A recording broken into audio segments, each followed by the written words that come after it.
It never flooded. Yeah, this is not a flood area. No, this is not a flood area. Of course, when you're not expecting any water in your house, you know the water's, it's raining. And I have 2 little dogs. They always about 1:30 want to go outside. So they usually bark. One of them slept on my secret dresser, the other one slept next to it.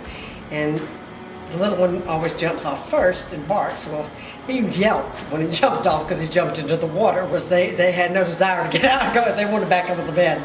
Then it got up to about my thigh inside the house before my son got here from Galveston to come help me get out because he didn't know how high it was going to get.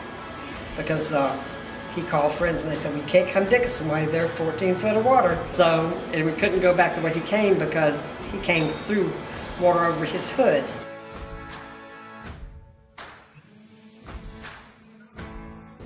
It's going here, it's going there.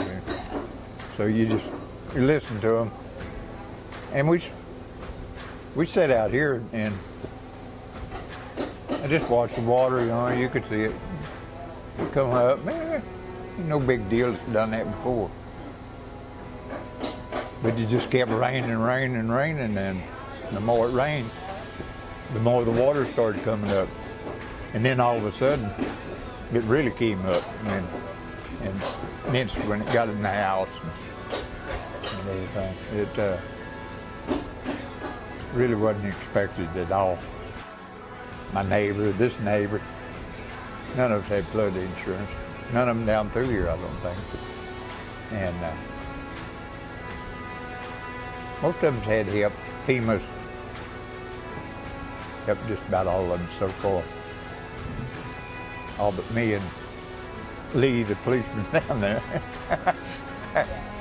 He said we'd get ours next year. We try to call them and they'll put you 250 hours before anybody will talk to you. There's a lot of people that this has happened to. I mean, just when you go up and down the streets, it's just amazing. All the piles of furniture. And a guy said, "Why are they throwing all the furniture away?" And I said, "Well, just stop and look. The mold is all the way up the furniture." But FEMA did not give us anything toward a place to stay. It's when you're out of place, even though it's not that they don't make you feel welcome, you just are already out of sorts, and then you just would like to go home, and if that makes any sense. It's just like, and you'll think, "Oh, I need to go get that," and it's like, "Oh, that's not there anymore." Hi, my name is Karen Mauricio, and along with my husband, we're the youth pastors of the Church on the Way, Santa Clarita. So we responded to this calling because we heard our senior pastor announced it. And he said that there was a big need in Texas and he needed a team to come here and serve. And my husband and I were like, we go. One thing that I'm going to take away is just to not take anything for granted, because these people, they were living life and then something just catastrophic came and just turned their life upside down, inside out. And so to be here and see that is really moving, because you really do not only sympathize with them, but it hits so close to home. And just to be here to help is just so fulfilling and rewarding. Serving this week, I feel like I have gotten from this experience more than I have given. And it makes you value the things you have, and it makes you think, if I was in this situation, I would love the church to respond this way to me. So, and when Jesus said the first two main things that we need to do is love God and then love our neighbor, this is loving our neighbor.